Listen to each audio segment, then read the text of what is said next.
Buenas tardes, amigos de Dragones TV. Estamos con el profesor Raúl Arias. Bienvenido a Mexicali, profesor. Gracias, un gusto estar aquí. Profesor, levantó mucha expectativa su llegada al club de Mexicali Fútbol Club, el equipo de Dragones. ¿Cuál es el proyecto que tiene en mente? ¿Cuál es el proyecto en el que va a ir trabajando poco a poco? Pues mira, yo he recibido la invitación de la directiva y realmente ha sido como un acercamiento, muy agradable, muy en la necesidad que tienen, esta directiva y en la disposición o lo que representa, el gusto por contribuir en el fútbol. Y, y ese ha sido básicamente el primer acercamiento. Ya conociéndonos, pues ya vemos la necesidad, vemos que el torneo anterior no fue lo que quería la directiva, no fue lo que quería la ciudad. Y bueno, pues hoy, en este receso, es dedicarle un tiempo a que, a preparar un equipo, armar un equipo y que tenga algo congruente, competitivo, en base pues a lo que es hoy la necesidad de esta ciudad, que haya una congruencia entre lo que se planea y lo que a la gente le ilusiona, ¿no? Tener un equipo que compita. Y eso es lo que estamos en este momento haciendo. Profesor, la temporada pasada el equipo de Mexicali pues tenía muchos jugadores de la ciudad. Al momento de volver a armar el equipo o de reforzarlo, ¿contempla seguir con parte de la plantilla o va a observar primero o ya tiene refuerzos que podría usted analizar traer? No, mira, ahí vamos a esperar a que llegue el técnico y Enrique López Arza, y en base a esta relación y verlos, porque al final de cuentas todos los jóvenes merecen la oportunidad de ser observados y sacar una conclusión. O sea, en forma natural hay una producción natural cuando hay una afición, pero sí es importante en este momento pensar que el equipo necesita refuerzos, necesita cuando menos la estructura, la base de jugadores que carguen con esa responsabilidad. Y la otra parte que es vital es el trabajo. Es en el menor tiempo posible, es que exista una producción de jugadores locales, ¿sí? Que realmente este, no se pierda de vista el sentido de pertenencia, la importancia que tiene la productividad del jugador local. Pero sí es importante este envío anímico en donde la gente espera y quiere resultados, porque si no, no alcanza. Puede uno prometer muchas cosas, pero al final de cuentas, el domingo, el día del juego, la gente quiere un equipo que gane. Y eso es lo más importante. Conociendo la experiencia que usted tiene, pues dirigió en Primera División, también dirigió en el Mundial de Clubes. ¿Qué vio en el profesor Enrique López Arza para elegirlo a él como el quien debe llevar el proyecto deportivo? Bueno, Enrique, tenemos ya algunos años que nos conocemos, fuimos compañeros en algunos equipos en Puebla, en Atlante, y trabajó mucho tiempo conmigo en Necaxa. Y hay una relación, entonces él tiene una característica importante, que es un técnico formativo, que es congruente con lo que se está pidiendo en la ciudad, en el equipo, que haya un técnico formativo que enseñe, que tenga muy clara la metodología, que sea una persona que tenga esa paciencia para repetir, trabajar y, y bueno, también la resistencia de poder ser productivo en una ciudad como esta, ¿no? O sea, no solamente él, sino que tenga la capacidad de alimentar al grupo de jugadores para que sean resistentes en este clima que no está fácil. Entonces, para mí, él es el que tiene el perfil formativo y lógicamente tampoco alcanza con que sea muy formativo. El técnico debe tener ese complemento de ser competitivo y Enrique lo tiene. Conociendo la liga, sabemos que es una liga dura, es una liga donde todos están peleando el mismo objetivo, ¿no? Y que los otros conjuntos están bien armados, ¿no? ¿Qué tan factible es que podamos competir pues de la tabla de la media tabla hacia arriba la próxima temporada? Pues mira, la intención es esa, es que este equipo sea un equipo que compita, un equipo que trascienda. Es decir, ya no vale hoy hacer un equipo que solamente participe, como el torneo pasado. El equipo participó, pero no compitió ni mucho menos trascendió. Entonces lo que nosotros buscamos es eso, es elegir bien de todos los jóvenes que hay aquí, cuántos son los jóvenes que se necesitan y los que tienen esta condición como para pertenecer a este equipo. Te digo esto porque al final de cuentas en el torneo regular son torneos demasiado cortos, 12, 13 fechas. Más si calificas, pues a lo mejor juegas 15 o 16 fechas. Entonces, el plantel tiene que ser un plantel muy definido, a lo mucho 20 jugadores. No necesitas 30 ni 40, porque si no terminas distrayéndote, preocupado por los que no juegan. Entonces, hoy la prioridad es hacer un equipo en donde el jugador realmente tenga una participación y sea considerado. Entonces, para eso es este tiempo. Este tiempo es el más importante, porque es el tiempo de observación, de pruebas, de revisar, de supervisar y de elegir qué jugador tiene condiciones para aceptar el compromiso de lo que pretendemos. Esto tiene que ir, lógicamente, de la mano de la directiva, del cuerpo técnico y de los jugadores. Si hay alguna de las partes que no quiere, que no funciona o que está incompleta, eso puede ser un motivo de que no se funcionen las cosas. Profesor, se considera, supongo, un hombre de retos, ¿no? ¿Este es un reto que a usted lo motiva para llevarlo al éxito? Bueno, pues realmente no es tanto que me considere de retos, ¿no? O sea, yo creo que la intención es, pues, las vivencias que hemos tenido o que yo he tenido, este, eh, me enseñan que cualquier proyecto, en donde yo me comprometo a participar, pues va a ser del tamaño del convencimiento de todos. Va a ser, si no estamos convencidos, pues vamos a fracasar. Pero si estamos medios interesados, pues va a ser un equipito que participe, ¿no? Pero si realmente involucramos no solamente a la directiva, no solamente al cuerpo técnico, ni a los jugadores, sino a la afición con resultados, entonces sí podemos trascender. Y esa es la intención.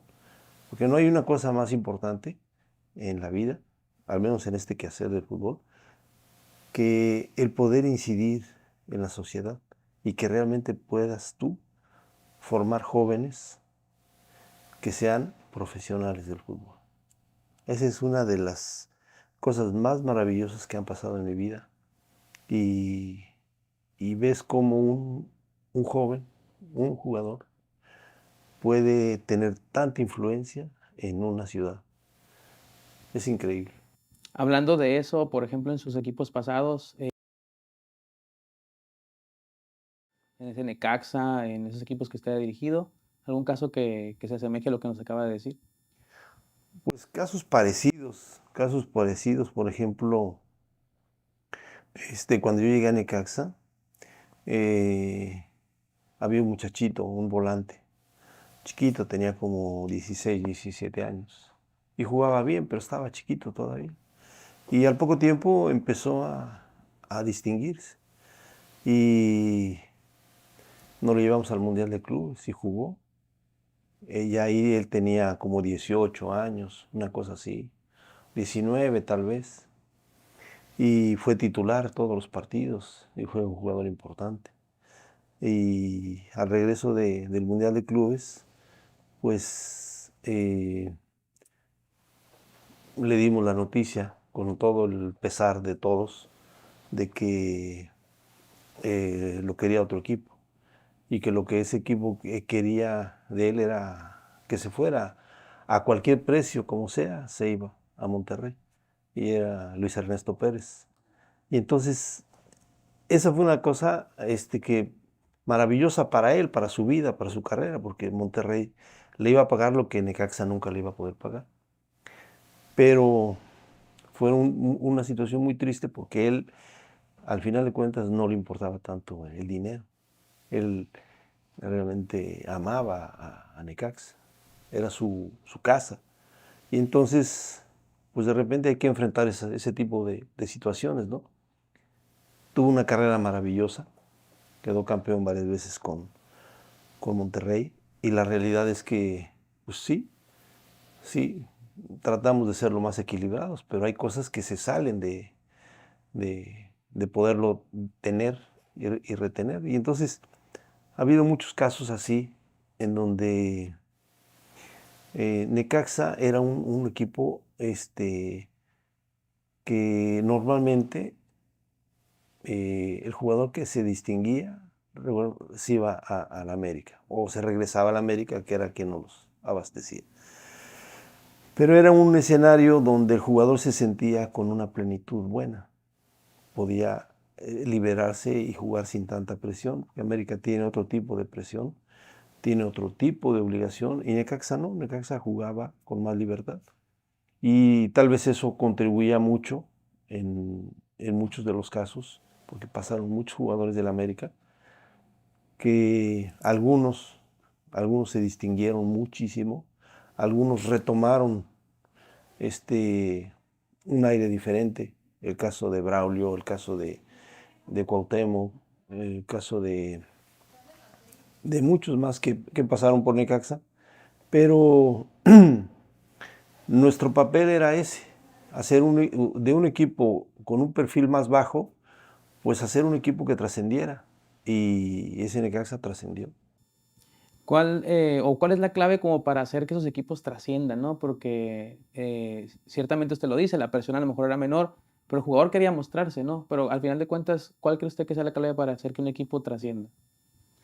Pues la clave de todo siempre es el inicio en la teoría, en donde tú tengas que explicar por qué tienes que no solamente competir, sino trascender. ¿Por qué lo tienes que hacer? Pues la explicación es de todos los días, la enseñanza es todos los días, en donde tú le tienes que dar el mensaje al jugador de que es una carrera muy corta y que nadie está para perder el tiempo. Entonces, eso hace que se optimice el trabajo, que realmente el trabajo se lleve al 100%, siempre.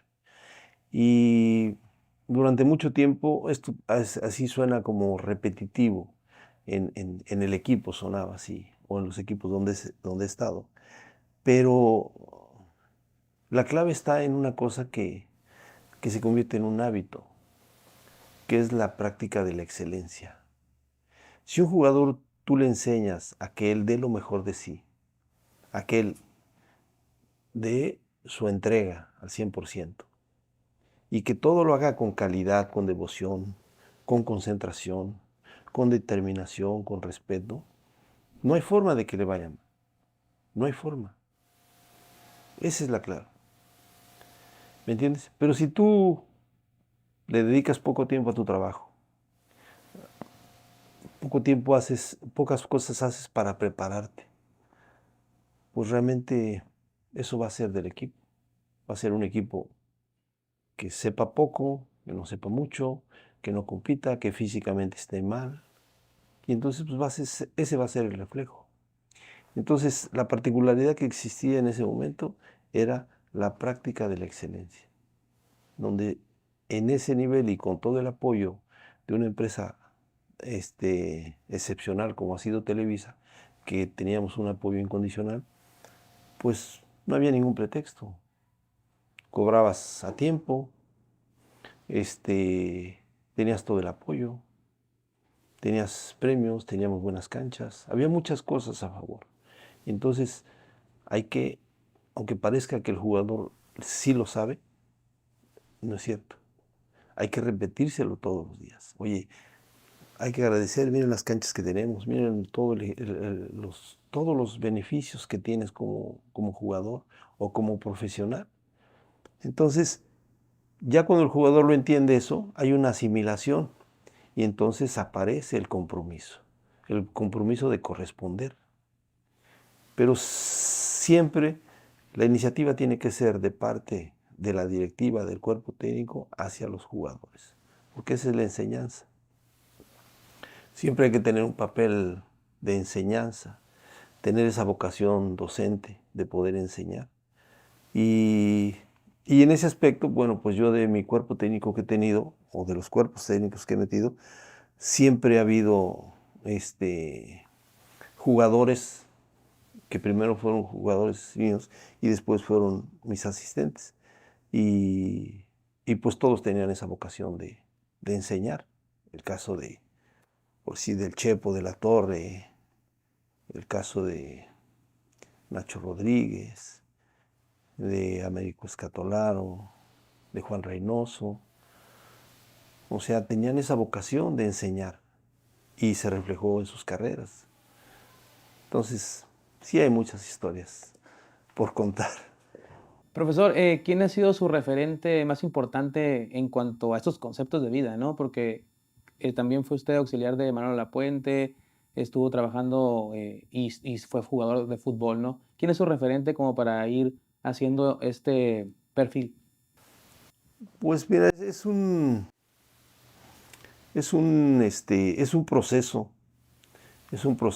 en donde cuando empiezas a jugar y vas conociendo el profesionalismo, te vas dando cuenta de que realmente yo al menos puedo decir que tenía muchas carencias, que yo tenía una mala información de las cosas.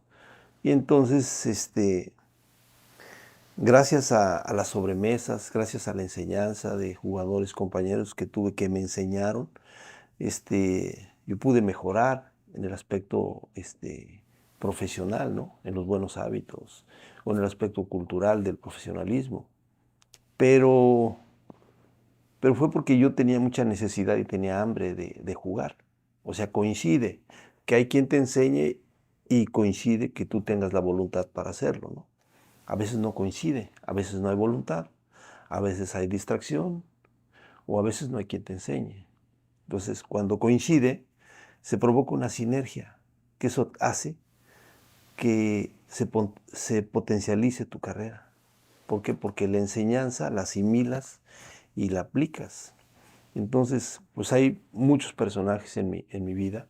El primero fue Alberto Guerra, que fue mi primer técnico en San Luis. Después me compra el Puebla y Manolo Lapuente se queda de técnico del Puebla y quedamos campeones con Manolo. Después de ahí yo tengo oportunidad de estar en Tigres otra vez con Manolo, en Atlante y en Puebla otra vez. O sea, estuve en 4 equipos, 4 tiempos estuve con Manolo.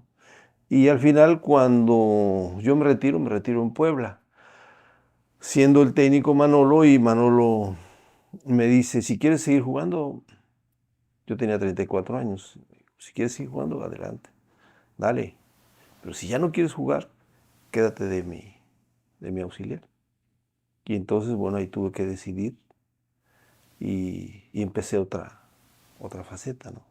Como asistente de Manolo. Y pues ya ahí siguieron muchas historias. Y luego los campeonatos con Necaxa, ¿no? Hablando ya del Necaxa como tal, ¿cuál fue el Necaxa que más disfrutó? Yo sé que todos son importantes para usted, pero ¿cuál es el que más disfrutó? El que quizá menos preocupado por el resultado, sino que se fue dando en el trabajo del día a día. Fíjate que ese es muy complejo eso. A veces se piensa que tener buenos jugadores es mucho más fácil. Pero tener buenos jugadores implica tener personajes que tienen una personalidad complicada y poder acomodarlos, poder armonizar entre los jugadores que tienen un protagonismo importante, es muy difícil. Entonces, pero esa es la prueba, esa es la capacidad. Si no eres capaz de entender esa parte y sobre todo de no competir contra los jugadores, porque tú puedes como técnico tener un protagonismo y ese protagonismo pues a veces es un impedimento, porque compites. Hay muchos técnicos que compiten con los jugadores. El ego te hace que compites. Pero cuando tú te despojas de tu vanidad y realmente trabajas en función del equipo, sea quien sea, si es una figura o es un jugador normal, eso es lo que más te ayuda a armonizar y encontrar un funcionamiento en el equipo. Para competir en un trabajo en equipo, nada más hay dos formas. En donde tú apuestas por la individualidad destacada. Es decir, un jugador que sea la base y que sea la estrella, y entonces trabajas en función de él y el equipo trabaja en función de él. Pero también dependes de él. Si él se enferma o si se lesiona, ya se viene todo abajo. Entonces, esa es una, que en muchos lugares sucede. Tienes una figura, dos o tres figuras, pues todo cae en esa responsabilidad y todos los demás hay que jugar en función de eso.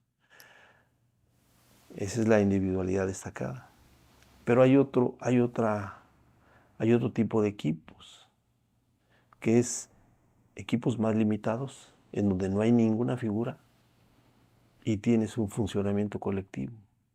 Y el funcionamiento colectivo es más barato, es más económico, es gente que tiene más sacrificio, es gente más humilde, es gente que no tiene tanto ego ni tanta vanidad, y de repente ese funcionamiento colectivo puede ser superior al, al equipo que tiene individualidades destacadas. Entonces, es ahí el dilema, que por ejemplo, cuando yo llego a Necaxa, pues ya se había ido Ivo Basay y Peláez, y se había ido el central Lalo Vilches, y algún otro jugador se fue. Y eran jugadores muy importantes, eran figuras. Y aparecieron otros que no eran tan buenos, pero que tenían la ilusión de jugar en ese equipo. Y entonces, ¿cómo los incrustas? ¿Cómo los acomodas? ¿Cómo le das forma? Pues es un proceso, es un proceso. Y entonces cuando el jugador tiene la ilusión de ese equipo y de participar, es mucho más fácil todo, porque tiene la disposición. No importa el trabajo, no importa el sacrificio, no importa la economía, no importa. Por ejemplo, de eso, de la economía, fíjate una vez, esta es una historia buena. Yo cuando jugaba, coincidimos y yo era muy lento. Yo era muy lento a la hora de jugar. Y entonces de repente me tocaba marcar a Sague. Y Sague parecía caballo. Una zancada que en 2 metros te sacaba 4 metros. O sea, y ya, era inalcanzable. Unas condiciones superiores. Y entonces yo lo tenía que marcar a Luis. Y de repente, bueno, pues yo tenía que anticipar. Pero yo no podía dejar que él se diera la vuelta, pues fácil, me burlaba y se iba. Entonces yo tenía que ir a asegurar, a detenerlo, o me echaba para atrás y lo esperaba. Y la relación con él era era una relación bastante hostil. No nos saludábamos, nada, puras ofensas. Y ya, así fue la relación. Entonces él se retira y se mete de comentarista. Yo me dan Necaxa, Manolo se va al Mundial de Francia y me deja el equipo a mí. Y Sague, que ya se había retirado y estaba de comentarista en Televisa, pues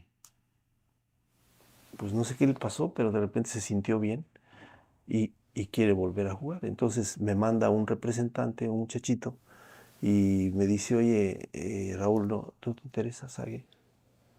Y le digo, ¿Sague?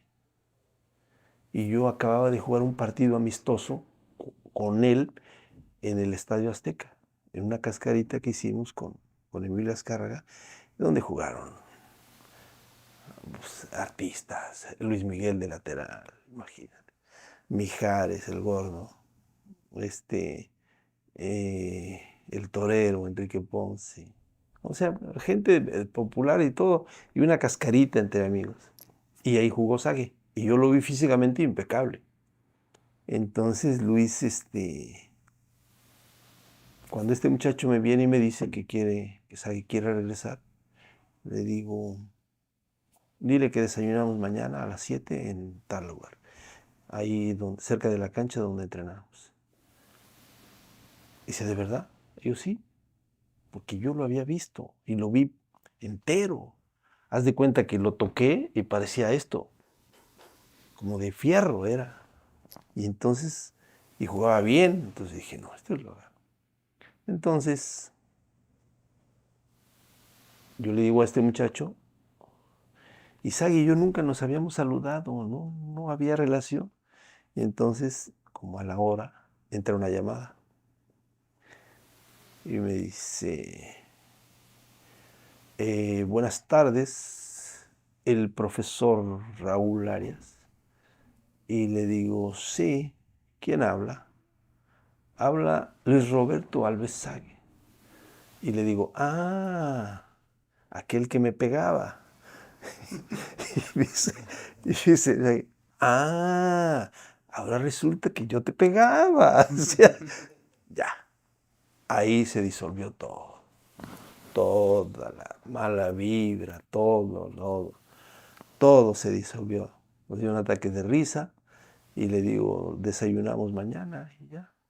Y al otro día que nos vimos, pues ya con más madurez y con más todo,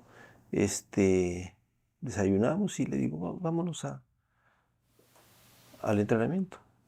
O sea, ni siquiera me dijo, oye, quiero jugar. No, le dije, vamos.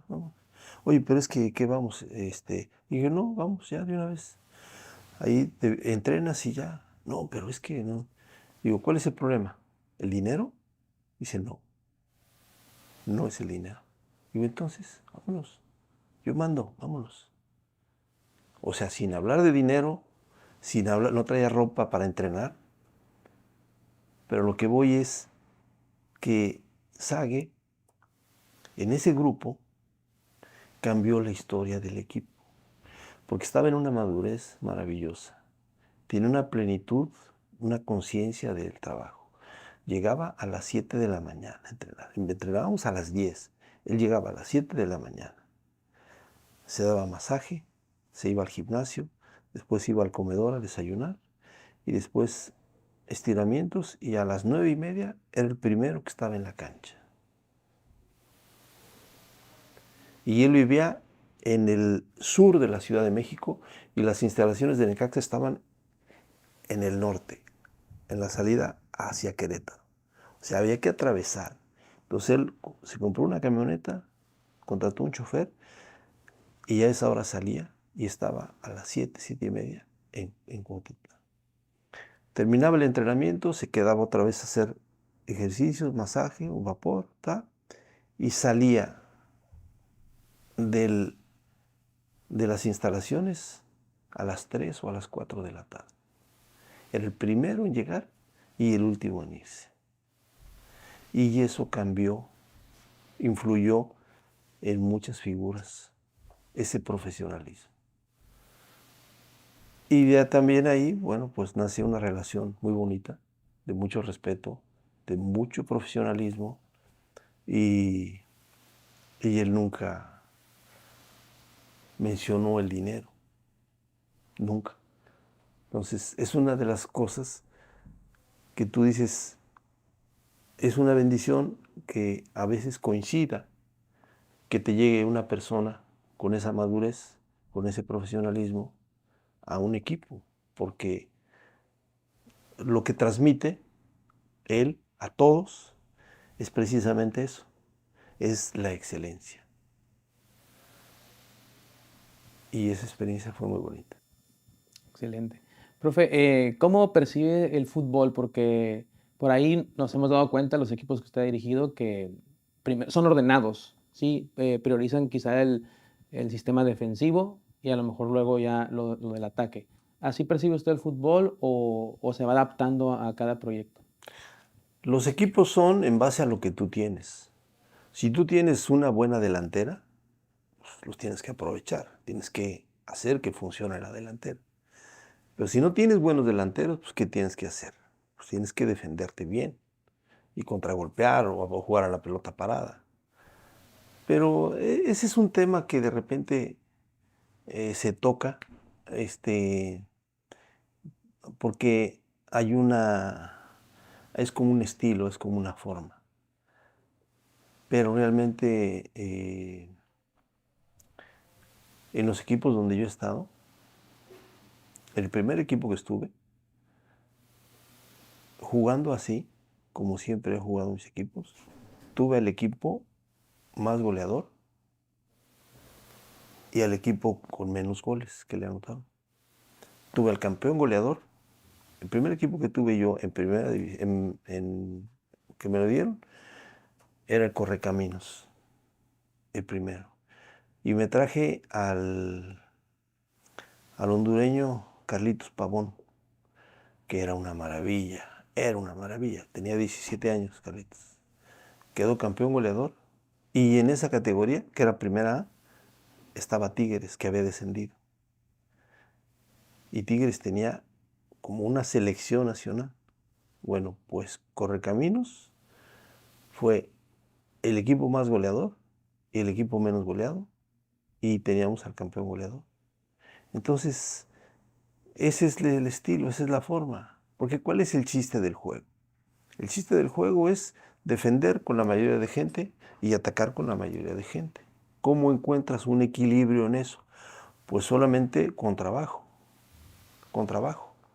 Entonces, si tú te defiendes, oh, está defendiendo con mucho, sí, pero si atacas con la mayoría de la gente, pues esa es la capacidad física que tiene el plantel para pisar las dos áreas. Entonces, el estilo es lo que la materia prima es que tengas. No puedes hacer agua de limón si tienes guayabas. Entonces, si tienes buenos jugadores, pues pero no puedes tú tener malos jugadores y jugar del tú al tú. Por ejemplo, un ejemplo. Puebla tenía un buen torneo en este pasado, un buen torneo. Y que jugaba bien y muchos halagos, que Puebla bien, que no, que. Entonces va a jugar contra el América en casa. América le mete 5 o 6. ¿Por qué? Porque se puso a jugar de tú a tú cuando había una diferencia abismal. La ofensiva de América era contundente. El medio campo era superior. Entonces no puedes jugar abierto al tú por tú. No puedes. Y luego de regreso le mete otros 5. Entonces, el fútbol, como todo en la vida, se necesita una estrategia. ¿Quién inventó la estrategia en la vida? ¿Sabes quién? El más débil. Porque el que es superior no hace estrategia. Vaya, vasalla, le pasa por encima al que sea. ¿Por qué? Porque es un equipo superior. Pero el débil llega un momento que dice, oye, hay que hacer algo, estos siempre nos ganan. hay que hacer algo. Entonces la estrategia es eso. Oye, si hacemos así y sorprendemos y esto, y buscas la forma hasta encontrar una, una fórmula. Pero esa es la base de la estrategia. Si no hay una estrategia, este ejemplo que te digo de Puebla y de América, no hizo estrategia. Después el América va a jugar contra Toluca y América dice, si al Puebla le metimos 11, a este Toluquita le vamos a meter, y ¡pac! Le gana el Toluca, le quita lo invicto. ¿Qué quiere decir? Que subestimó y no hizo una estrategia, porque daba por hecho de que le iba a ganar. Entonces, cualquier rival merece tu respeto y merece tu atención y que haya una planeación donde tú lo puedas anular o le puedas ganar. Pero esos son dos ejemplos recientes. Profesor, hablando del Mundial de Clubes, pues le ganaste al Real Madrid, ¿no? En el tanda de penales. Eh, ¿Cuáles son tus impresiones, ¿no? De aquel momento? Porque sigue siendo histórico, ¿no? Para el fútbol mexicano.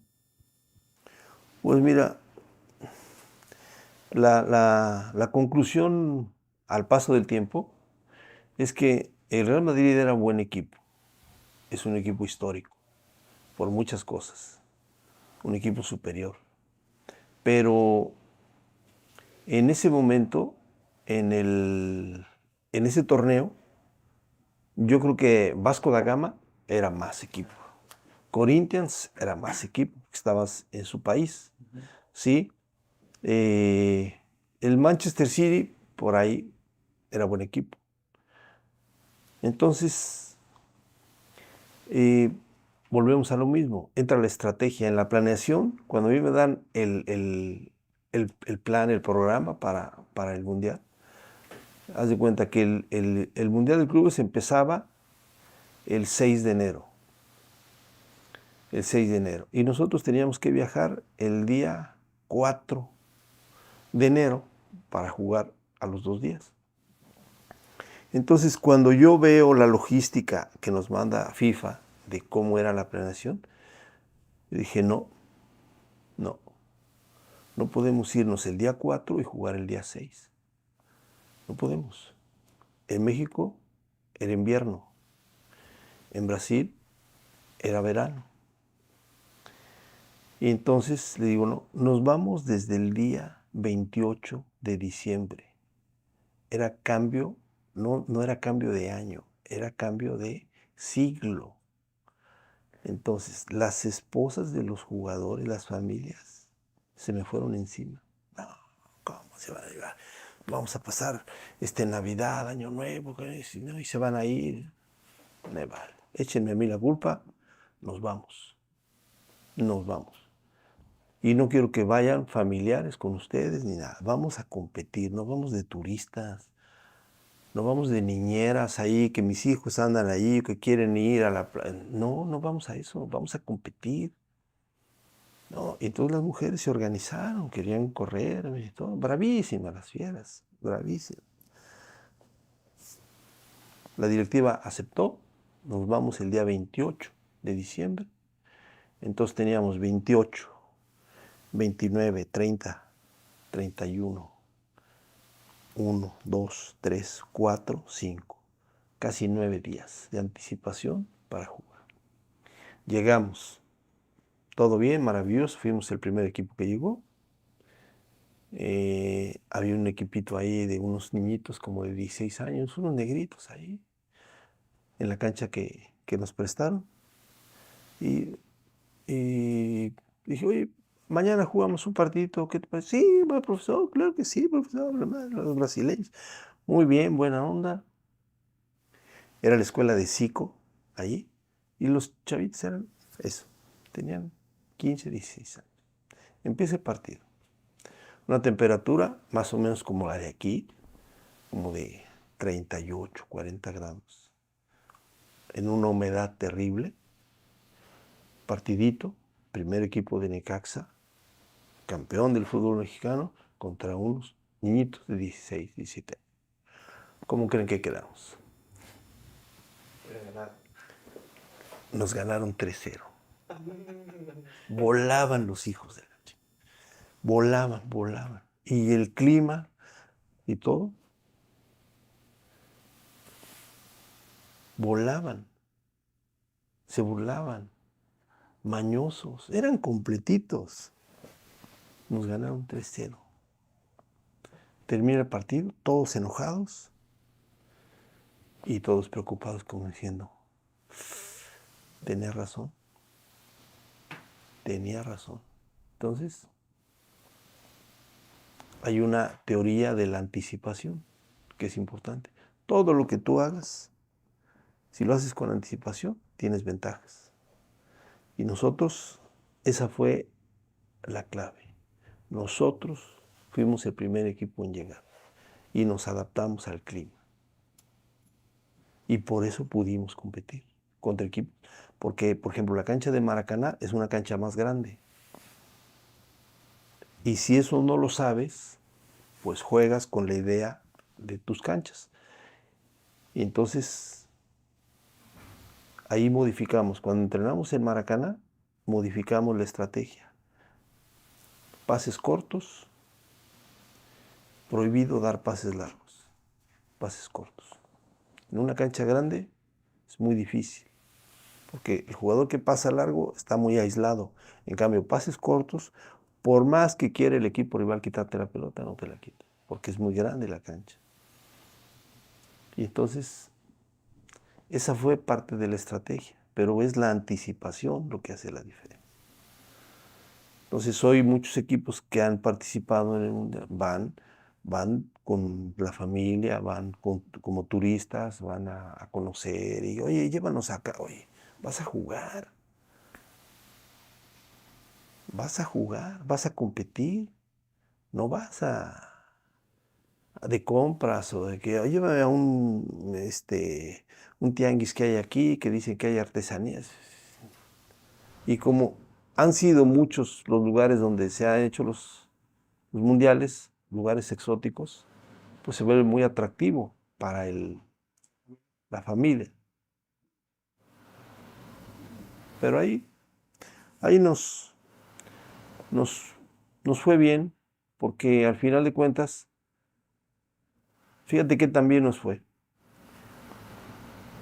que nosotros ni siquiera sabíamos que el tercer lugar recibía premio. Bueno, el segundo sí y el primero sí, pero el tercero nosotros no sabíamos. Y era pues una buena cantidad. Nadie se dio cuenta de eso. Entonces le hablan al presidente cuando termina el mundial y le dicen que le van a dar un cheque. Y entonces él va y dice, ¿de qué? No, pues es tercer lugar, porque, bueno, pues bienvenido. 3 milloncitos de dólares. Pues no estaba mal, ¿no? No, el club. No, o sea, cuando te enfocas tú en la competencia, de verdad, todo lo demás pasa a segundo término. A segundo término. Entonces ya llega él y me dice, oye, ¿cómo ves que nos dieron esto? Qué buena onda. Perfecto. Hay que darles a los muchachos. Y entonces empieza, bueno, vamos a ver. Dije, no, hay que darles. Y ya, una parte para los muchachos. Y inesperado, porque tampoco ellos lo sabían. ¿Me entiendes? Pero ya que se consiguen las cosas. Entonces, fue una buena experiencia, pero yo saco la conclusión, que es la anticipación. La anticipación es clave en la vida. Si tú vas a tu trabajo y llegas barriéndote, tú no sabes si ya llegó tu jefe, si alguien está de mal humor, si algo falta, si no hay agua, no hay luz, si hay algún contratiempo, no te da. Pero si tú llegas 15 minutos, 20 minutos antes, ves, te tomas tu cafecito, ves cómo llegan, de qué humor llegan. Es lo mismo cuando vas a la escuela. Terminas de hacer tu tarea, haces lo que tengas que hacer y ya. Entonces, la anticipación fue la clave de equilibrar la competencia. Bueno, ya hablé mucho, creo. Profe, ya para finalizar, no quisiera no preguntarle del Mundial, ¿no? Que está a punto de arrancar en unos días. ¿Cómo es la selección mexicana para competir en este Mundial? Pues fíjate que yo siento que hay como mucha incertidumbre en la selección, hay muchas dudas, y no hay un equipo que digas tú, o que ahorita nos pongamos de acuerdo y decimos quién es la base, quiénes son los volantes y quiénes son los delanteros que van a jugar. No hay un equipo titular. Y, y no hay una buena, no es un buen presagio eso. Los equipos que funcionan son los equipos que tienen un funcionamiento y el conocimiento y que han jugado 6 o 7 partidos juntos y que tienen ya un conocimiento de los compañeros. En el fútbol pueden pasar muchas cosas, accidentes, muchas cosas. Ojalá que suceda algo así, porque realmente hoy México necesita mucho ese gusto, eso que nos ayude a seguir compitiendo o a seguir queriendo el fútbol.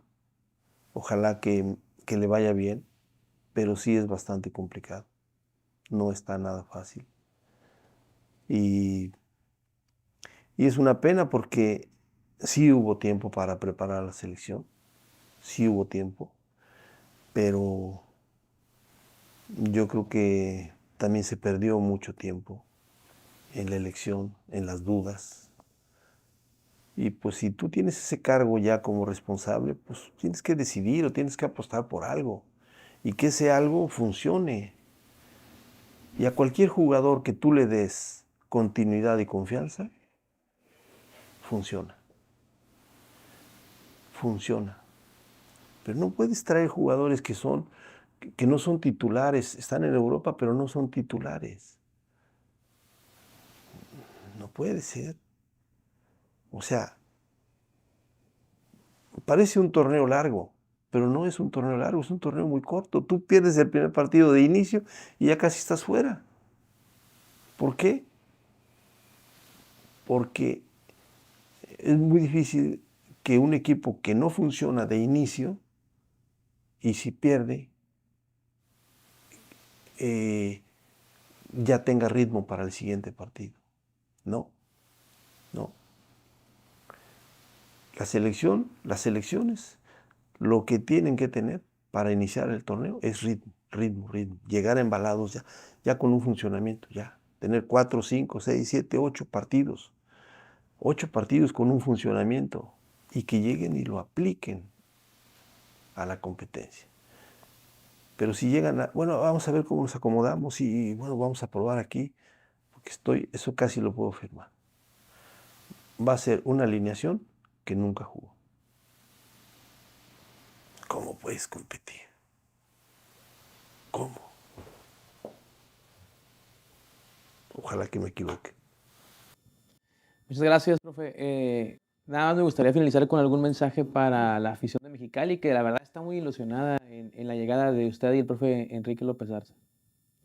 Pues decirles que igual nosotros estamos ilusionados porque yo nunca pensé que Mexicali tuviera tanta gente y que estuviera tan desarrollada.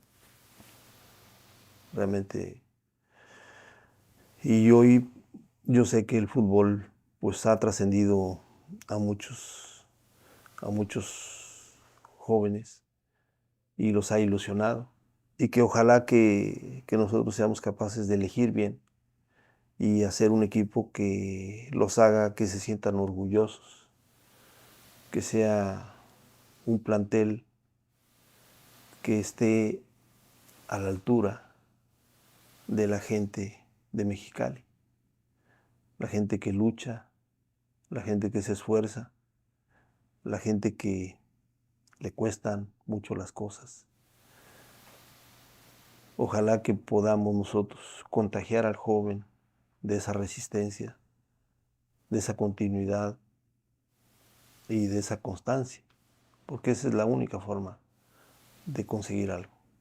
Así que pondremos nuestro mejor esfuerzo y que sea para bien de todos. Hacer un equipo que compita y que dé satisfacciones. Eso es lo que pretendemos. Excelente, bienvenido. Muchas Muy gracias. bien. Igualmente, a la orden.